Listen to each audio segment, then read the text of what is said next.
Ya, bismillahirrahmanirrahim. Hari ini kita akan mempelajari perkenalan mengenai geomagnetik di geofisika. Outline dari slide presentasi ini terbagi dalam 8 outline, yaitu perkenalan yang pertama, yang kedua adalah prinsip dari metode geomagnetik, kemudian apa itu magnetic susceptibilitas, instrumentasi yang digunakan, data akusisinya atau pengambilan datanya, aplikasi dari metode tersebut, informasi sedikit mengenai interpretasi data, dan limitasi dari metode geomagnetik. Langsung saja, pembelajaran terkait magnetik bumi, variasi dari magnetik bumi itu dapat dimanfaatkan untuk mendapatkan informasi terkait kondisi geological atau geophysical karakterisasi dari objek yang terdapat di bawah permukaan. Di gambar kanan, di ruas gambar kanan, itu adalah gambaran dari MAGE atau Mapping Application of Geomagnetic Environment, yang kalian bisa lihat perubahan dari distribusi magnetik bumi selama 7.000 tahun ke belakang.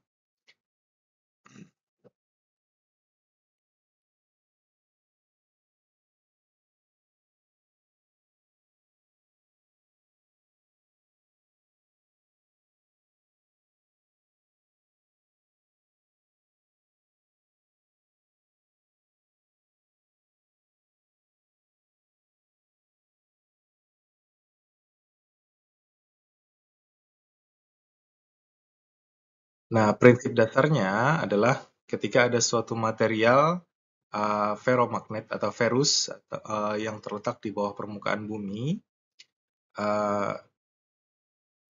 di objek tersebut akan mendapatkan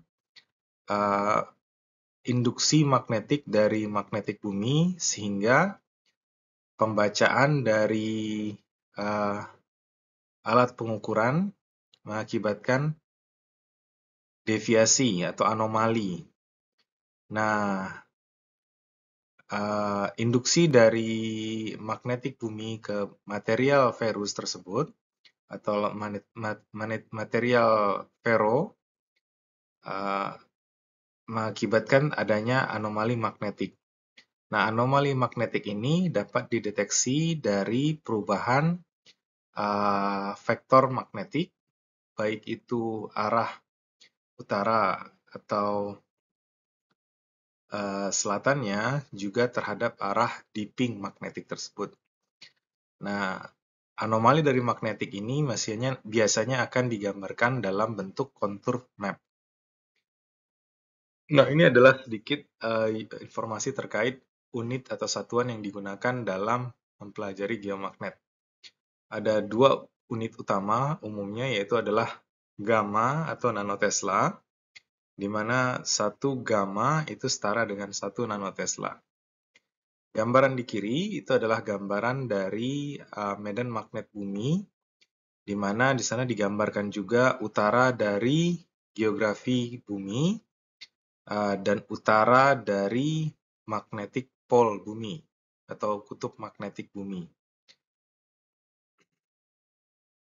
Dapat terlihat juga adanya sudut deviasi dari utara magnetik bumi dengan utara dari geografik bumi. Dan sudut deviasi ini dapat terlihat berkisar di angka 11,5 derajat.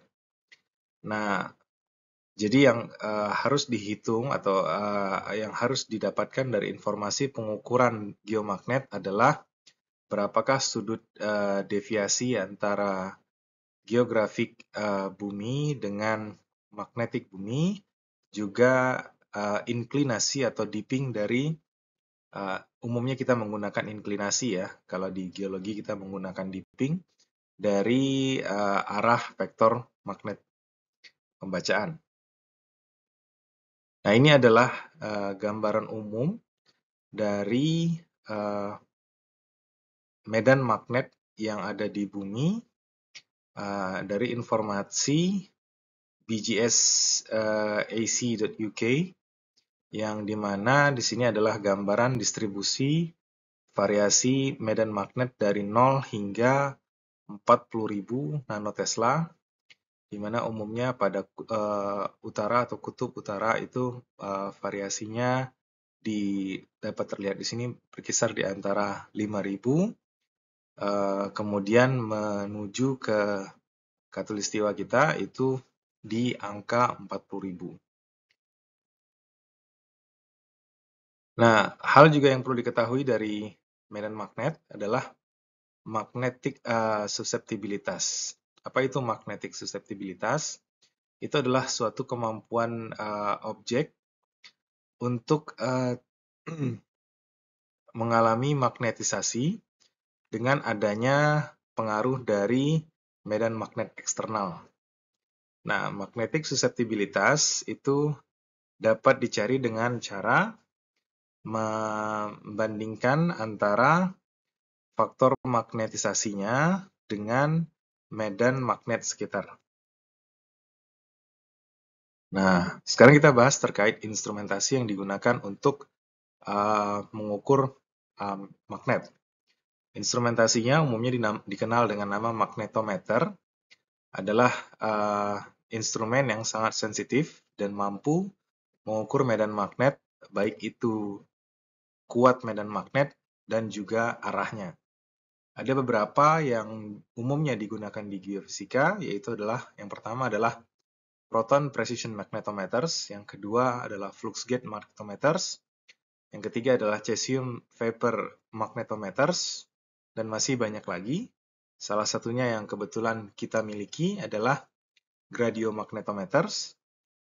Itu adalah instrumen yang bisa mengukur medan magnet variasi dari dua flux gate magnetometer yang memiliki jarak vertikal tertentu. Nah, proses pengukurannya bagaimana?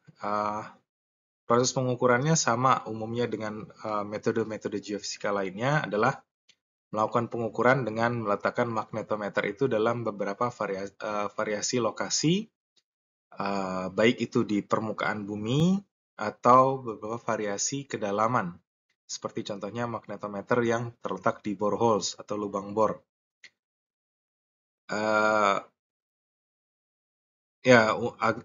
Yang diumumkan adalah agar distribusi pengukuran itu secara sistematis mencakup area interest kita atau area yang ingin diinterpretasi. Gambar dari kiri ke kanan, itu yang di kiri adalah magnetometer yang bisa juga dikenal sebagai gradiomagnetometer, karena dapat terlihat di sini ada dua sensor magnet, ada magnetik yang ada di atas dan di bagian bawahnya, dan nanti selisih dari pembacaan medan magnet itu yang dikenal dengan gradiomagnet. Ataupun di gambar yang di tengah, ini ada gradiomagnet juga yang terletak di punggung operatornya, dan operator tersebut akan berjalan dan dia akan mengukur secara otomatis. Ada juga magnetometer yang bisa diterbangkan menggunakan drone. Adapun juga magnetometer yang digunakan menggunakan dua sensor, yang dimana salah satu sensornya menjadi base, yang satu lagi menjadi rover. Itu bisa dikatakan satu sensor itu akan mengukur background noise, dan yang satu sensor lain adalah mengukur variasi magnetik lingkungannya. Nah, aplikasinya apa? Aplikasinya banyak sekali. Aplikasi dari metode geomagnet adalah untuk mineral exploration atau archaeological investigation, studi terhadap lingkungan, ataupun oil and gas exploration. Nah, metode magnet adalah salah satu metode yang menjadi metode awalan yang digunakan untuk oil and gas exploration. Karena salah satu metode yang terkategori murah untuk dilakukan.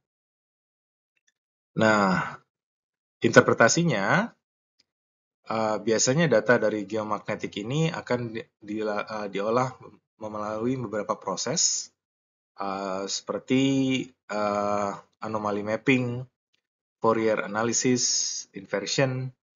Nah, tujuan ini adalah untuk menghasilkan suatu model dari bawah permukaan yang dapat mereferensikan fitur geologi di bawah permukaan. Nah, limitasi atau batasan dari metode geomagnet ini adalah metode ini sangat dipengaruhi terhadap interferensi faktor luar, seperti magnetic noise atau seperti keberadaan power line atau kabel listrik, ataupun objek-objek ore, ataupun material-material metal yang terletak di sekitar daerah pengukuran. Nah, dan juga salah satu limitasinya adalah limitasi terhadap kedalaman. Nah, umumnya metode magnetik ini adalah metode yang digunakan untuk shallow subsurface investigation atau terkategori dangkal di bawah 30 feet atau 0 sampai 30 feet ya umumnya ya.